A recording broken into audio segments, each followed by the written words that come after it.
வாழக்கூடிய மனிதர்கள் பற்றி நிறைய சொன்னீங்க.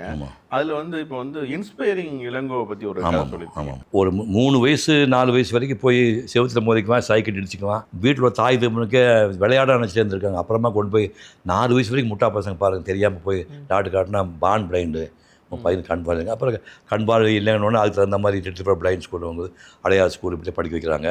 அந்த உள்ள வாத்தியார்களில் நான் வாத்தியார் தப்பாக நினச்சிக்காத, ஈவருக்கும் இல்லாமல் குருட்டு பையில நீ உயிரோட என்ன பிரயோஜனம், செத்து தொலைன்னு சொல்கிறாங்க. இதெல்லாம் தாண்டி தற்கொலை பண்ணிக்கிறவங்களாம் அந்த பையனுக்கு போகுது. இதெல்லாம் தாண்டி லயோலா காலேஜ் போய் எம்ஏ ஃபஸ்ட் கிளாஸில் பாஸ் பண்ணுறான். அப்புறம் தமிழ் தெலுங்கு ஹிந்தியில் 3000 பாட்டு கண்பார்வை இல்லாமல் 3000 பாட்டு மனப்பாடமாக ஆர்கெஸ்ட்ரா வச்சுக்கிட்டு பாட்டு பாடுறான். 4000 அடி ஒரு பாராச்சு விட்டு தனியாக குதிக்கிறான். 1000 அடி கடவுள் கடை கண்பார்வையெல்லாம் போயிட்டு போயிடுறான். கடவுள் நம்பிக்கை உண்டான்னு கேட்டால் இல்லைன்னு கேட்டான். ஒரு வேளை தப்பித்த கடவுள் வந்து உனக்கு என்ன வரவேன்னு கேட்டேன், என்ன கேட்பேன்னு கேட்டான். பெருசாக ஒன்றும் கேட்க மாட்டேன், நல்லா ஞாபகம் வச்சுங்க, முகம் பார்க்குற கண்ணாடி கொடு, 3 வினாடி எனக்கு கண்பார்வை கொடு, என் மூஞ்சியே ஒரு வாட்டி எப்படின்னு பார்த்துக்கிறேன். நான் தினமும் தடவிட்டு இருக்கிறேன். இது என்ன ஷேப்னு எனக்கு தெரியாது, கால் ஷேப் தெரியாது. இதுதான் தெய்வத்தான் ஆகாத நினம் மூச்சிதன் மெய்வத்தை குறிதல்னு